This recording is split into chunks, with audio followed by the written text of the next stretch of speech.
Hello everyone, in this video I want to show this old German copying device, the Burosonne model R12, should be from 1930s. It's very strange, but it's a photocopier.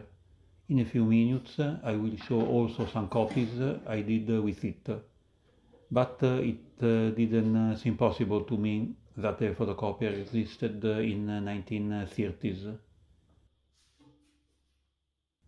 At those times, the main copying devices were the mimeographs.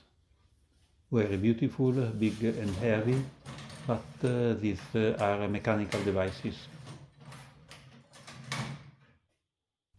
First of all, I want to show how is made this device. It's very simple. Inside there is a big lamp. Here there is a timer. You can regulate how many times the lamp is lighted. And the label with the model. Here there are the specifications of the lamp, if you have to buy a new one. In the back there is this label. It has an interesting story. It means work version, unchanged quality. Starting in the mid-late 1930s, Nazi Germany began to reorganize its economy to support the war effort. This label assured consumers that despite the material changes or simplifications, the quality of the product remained uncompromised. The lamp is protected by this shield, covered by a thick tissue. There isn't anything else. I didn't find a manual or instructions, and I was very puzzled about it. I confess that at one point I thought it was simply a lamp. I knew that electricity was already used in offices, but I didn't think that photocopiers already existed in the 1930s. The xerography, the electrostatic dry copying process used in modern copiers, was invented by Chester Carlson in 1938, but these copiers started their diffusion in 1960s. But I was lucky to find this advertisement from 1930s showing my device, and there is the key to understand how it works. The title says more or less, it's no longer necessary to copy documents and printed matters of all kinds. Now you can make copies with the light or photocopies with the Burosonne, which accurately copies handwriting, stamps, drawings, image, and everything else. The key term here is light pauseren, that is a method of copying using a transparent drawing or writing on light-sensitive paper. This means that the Burosonne used a process based on photosensitive papers that were exposed to light. Then it says that the cost of printing an A4 business letter is only 2.5 pfennig, including tracing paper and dry development.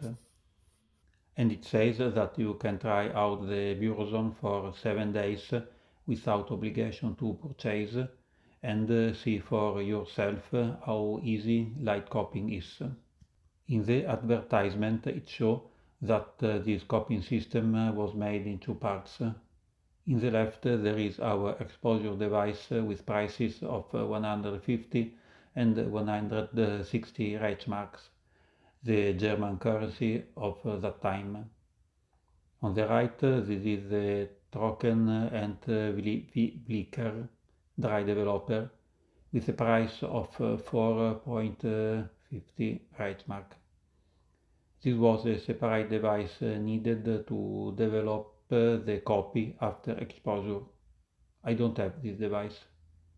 The producer is Oscar Teukorn, based in Chemnitz, a city in Germany. So let's see how it works. The document to be copied had to be written on a transparent support. This was crucial because the light had to pass through the original in the parts without ink. You could also use the negative of a photo. The Burosonne cannot copy on normal paper. The copy must be printed on special photosensitive paper. Let's try to copy this drawing. The original must be placed on top of the photosensitive side of the copy paper. Then both are placed together in the exposure device.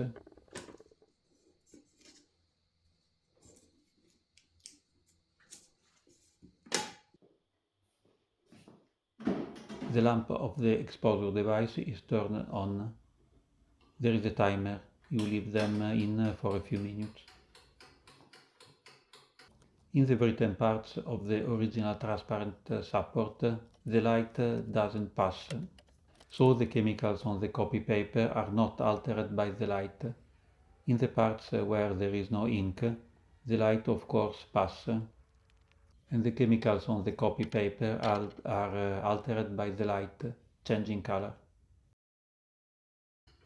After exposure to the light, the copy paper was removed from the exposure device and put into the dry developer, this one. This developer contained vapors of ammonia to fix the ink. I don't have this device, but I didn't use diadotype paper, but cyanotype paper, so I can skip this step. Here there is the photocopy, it's ready, and it's made on this 1930s photocopier. Here other copies I made with the Burosonne photocopier. This is a picture of me, but printed on a copier of 1930s. And Mona Lisa. It's fun to use it. It wasn't exactly a photocopier in the modern sense, but more like a camera. In this catalog of 1963, there are a lot of alcohol duplicators that were the top copying technology of that period. But there are some photographic copiers, like this one. And also this Secofix 130 from Duplico. It's the correspondent of the dry developer of the Burosonne we saw before. And you can find also the photographic copying technology of the Burosonne in this catalog from 1971. There are already the electrostatic copiers, but there are still some pages of photographic copiers, these.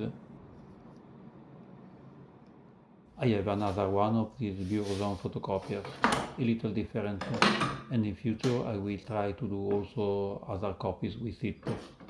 But if you like to see all the copying device working, you can see this video on the James Watt copier of 1780. That's all. Hope to see you again.